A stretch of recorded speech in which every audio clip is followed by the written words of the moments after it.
Hey guys, welcome back to my channel where we spill tea left, right, and everywhere in between. Today's video is a mini tea of everything that has been happening on the internet recently. We have Jessie Nelson's weird performance at the Jingle Bell Ball, Avocado being a mess, the ongoing frenemy saga between Trisha Paytas and Ethan Klein, and Trisha's horrible past and behavior regarding her relationships. There's so much, so get yourself a snack, some hot chocolate, and let's dive in. But before we get into all of the tea, let me plug the Hot Tea Twitter account where you can keep up with any updates as well as send us stories that you want us to cover.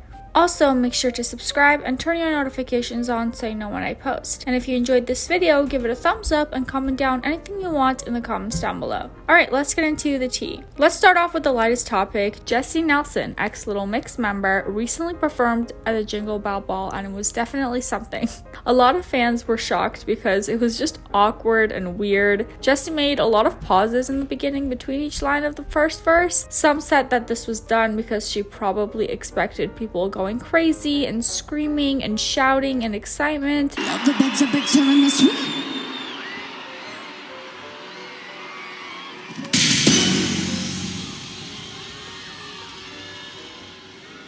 Bad boy, my recipe.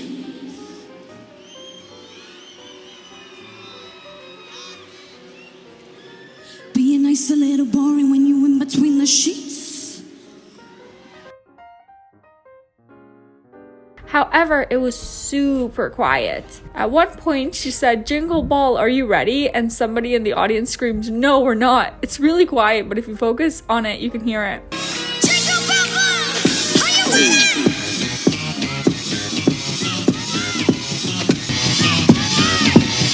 Twitter also compared her look to Trisha Paytas. No comment on that. Jessie has been in some hot water lately because of her alleged blackfishing / appropriation of black culture, especially in her music video Boys featuring Nicki Minaj. She also got in some drama with her ex-group member Leigh-Anne Pinnock because she let Nicki and her fans bash Leigh-Anne. We haven't covered this topic on this channel when it came out, but there are a lot of videos in detail on it, so if you want more, check these out.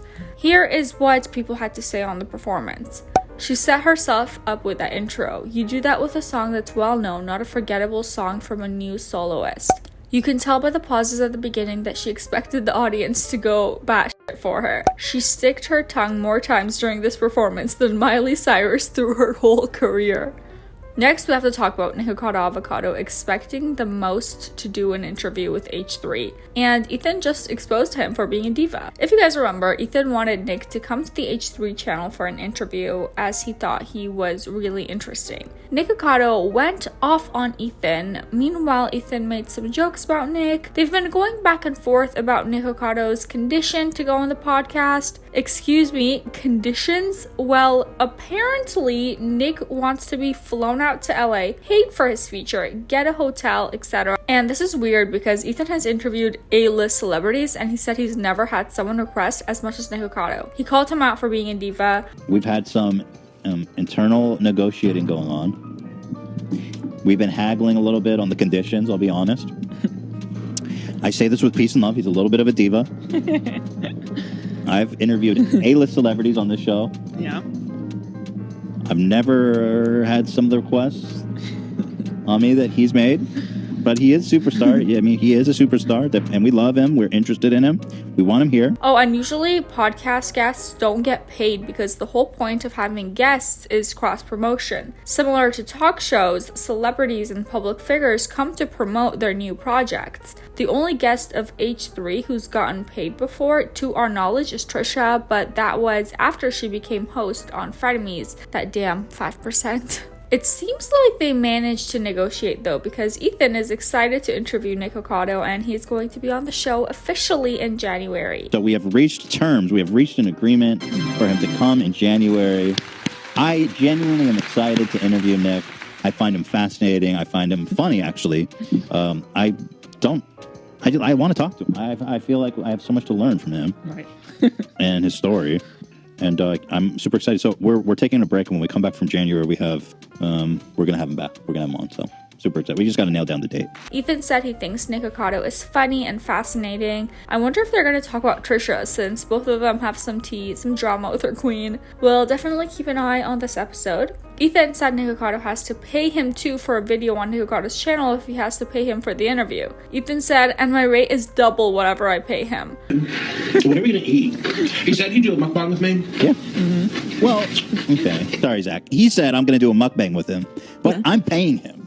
So he better pay my if he wants me to do a mukbang with him. But you're saying if he wants a video on his channel, he needs to pay you. Definitely. And my rate's double whatever I pay him. Well, I'm sure the 5% will cover all the additional costs. Also, it's possible that Nick Avocado is trolling or causing some tension because he keeps calling on Ela Heidi, Hildy, or something like that. Moving on to the main topic of this video involving Trisha Paytas, of course. If you've watched my last video on Trisha, you'd know more about her recent breakdown video, the one where she was apparently crying, but there were no tears. The video where she blamed Ethan for ruining her wedding by talking about her. Yes, that one. So she ended up deleting that video, which was the most viewed in a while. Meanwhile, Ethan's video about Trisha and calling her out is still up. He's cut out all the clips in it related to Trisha, which is absolutely insane because this would take forever in YouTube Studio. So from 4 hours, it is now 3.5 hours. Trisha said in her video that the whole podcast episode was about her, which is absolutely just not true. And by Trisha's standards, half an hour is a regular video. So there's that. People have been saying that Ethan has every right to call out on Trisha for her behavior, especially the anti-Semitic jokes, since he is Jewish himself. On top of all that, out of everybody, he's been hurt by her actions the most this year. However, every time that he talks about her, it causes more damage since they are now technically a family now that the wedding is over, which adds more stress and it just makes the whole situation much more complicated. Ela has asked Ethan to stop talking about Trisha because she is clearly over it and doesn't want to engage in all of this, but it's also understandable seeing how Ethan and Trisha's work/family/friendship relationship has progressed. There have been many compilations on YouTube proving why Ethan has every right to call her out. There are multiple clips from frenemies and tweets proving the damage of Trisha's actions. Since last week, both of them have been somewhat quiet. Trisha went live 2 days ago when I was talking about Ethan without naming him. The woman who has been called out so many times is talking about how other people call out or talk negatively about others only because they are hurting. In the video titled "Sending Love to Everybody," she's avoiding taking accountability in the most backwards way possible.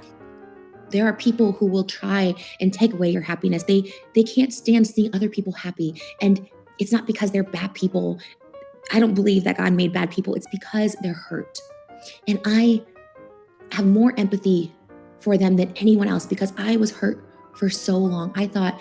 And she also feels really sad about the ones who can't see the love around them and go on to hate on others. She's basically saying that the haters are acting like that because of themselves and it actually has nothing to do with the people that they attack. I'm sorry, what? Trisha, are you describing yourself right now? Are you not the same person who went out of their way to talk about people like Charli D'Amelio, James Charles, David Dobrik, and so many others, majority of which have said that they don't want you talking about them? Frankly, some of them deserve for getting called out. Don't get me wrong, I'm looking at you, James, but Trisha was talking about everyone while they were begging her not to. And what was her response? You're a public figure. People are going to talk about you. But also they're public figures and they're actually just like so sad and so pathetic and they never say sorry and never take accountability. So I'll keep calling them out because they're public figures. Where is that energy now, Trish? Yeah, it's clear as day she is mainly talking about Ethan and everyone who's tried to show her that she's done some horrible things she needs to at least apologize for. Here's PR 101. Just apologize. Like if people are angry at you and you're at that level and you have all these fans, like everyone hates me. I don't have to apologize if I don't want to, but I do. But everyone hates me. I don't have to apologize if I don't want to, but I do. But And as for Ethan, in the most recent episode of After Dark, he seemed really off and he said he was late to the stream and there was a lot going on, but he can't talk about it. Hello. It is Friday. We're both early and late at the same time. Also, the episode was titled "The FBI Raided My House," which sounds horrifying. Everyone has been worried about Ela. As you know, she's pregnant and right in the middle of the family drama. Obviously, the situation has been super stressful, and with this FBI thing on top of that, hopefully she's okay. Kicked in your door. Yeah, they came. They said it was one of those 8 a.m. knocks, and they go, open up, FBI. We have reports that someone in here is being a meanie. come out with your hands up. There was helicopters overhead. They blocked off the whole street. There was basically 20 police cars, fully armored, SWAT teams everywhere. It was dramatic. Ethan tweeted, "You guys have no idea the pressure I've been under. I literally have no choice but to erase. I can't talk about it anymore, and I'm sorry to everyone who is mad/disappointed." Next, regarding Trisha, the channel Mysterious uploaded their second episode to their series on Trisha. It was all about Trisha's past and present relationships, and it was heavy, you guys. Disclaimer, it involves physical, mental, and emotional abuse, suicide threats, lying, as well as toxic behavior. We're quickly going to go over the main points, but if you are interested in the full story, check out Mysterious's original video. There is a lot to unpack there. The episode is a continuation of revealing Trisha's past as well as the lives that have impacted other people. It went over her repeated abusive behavior towards her partners, lying about them, and portraying herself as the victim in almost every relationship. The video focused mainly on her past two serious and public relationships as well as her current one. The ones that we're going to talk about are with Sean Vanderwilt, Jason Nash, and Moses Hackman. Some of the things that Trisha has done include threatening her partners with suicide in order for them to stay. She's confessed doing that to Sean and Jason, outing Sean's sexuality, emotionally manipulating him, getting mad at him for visiting his dad while in the hospital while brushing it as a joke. Trisha has also publicly humiliated him. She ran with the "he used me for money and clout" narrative. Meanwhile, he was well established in his career before meeting her, committing actual crimes while being with Jason, holding him against his will in her apartment, hitting him when she gets mad, which has been seen in vlogs, as well as him flinching or reacting to the hits uncomfortably. She would also threaten to have sex with her or she'd break up with him, allegedly assaulting Moses, referring to the picture with the bruises, taking away his keys, getting rid of his cats, isolating him from his family. There is much more on this topic. These are just some of the main points throughout the video. Again, check out Mysterious's video if you would like to know more. Oh, and speaking of Trisha, she posted a picture of Moses and his new haircut, and everyone has been replying that she probably forced him to do it. She has said in previous videos that she prefers the short hair. He, on the other hand, has said that he likes it long, so who knows?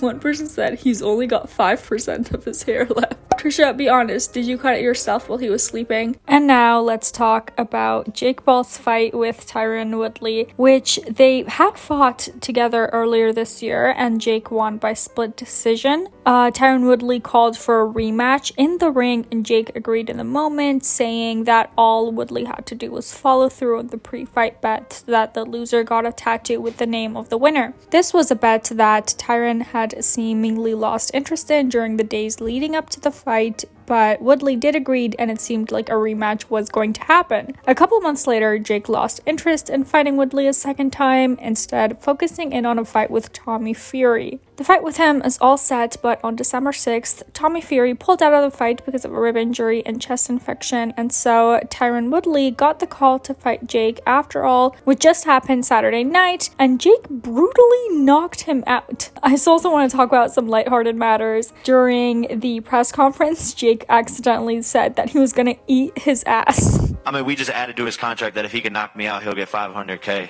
bonus on top. I just bet I beat his ass. That's my bet. I'm a eat your ass. I'm a beat your ass. I'm not falling for that. Luckily, we're on Showtime. It's okay. It's okay.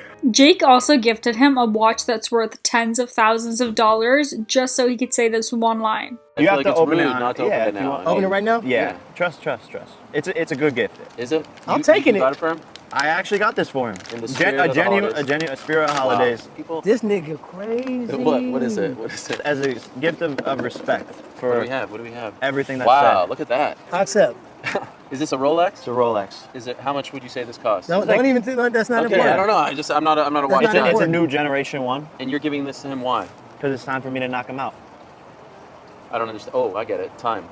Jake was also asked about the SA allegations from the TikToker Justine Paradise earlier this year prior to one of his biggest fights. The reactions to this one seemed to differ heavily depending on where you look. If you look at the comments of the original video that Graham Bensinger posted on YouTube, everyone seemed to believe Jake. Everyone. The fact that she came out with a story a few days before the fight of his life says a lot. I respect him and his hustle. You can tell this false allegation affected him even for someone that has thick skin. When people attack him, this crosses a line. I hope no innocent man has to go through this. Stay strong and let these haters hate, cause they low-key love everything you make. However, looking at Def Noodles' Instagram, it seemed like everyone was siding with the alleged victims. The privilege that comes with saying we try to laugh about it, as if SA is funny. I have no doubt in my mind this man will be in jail in the years to come. And that is pretty much it. I hope you guys enjoyed this video. I know these were some heavy topics mentioned. Hopefully we haven't ruined your holiday spirit, and hopefully this video will help you get back into it.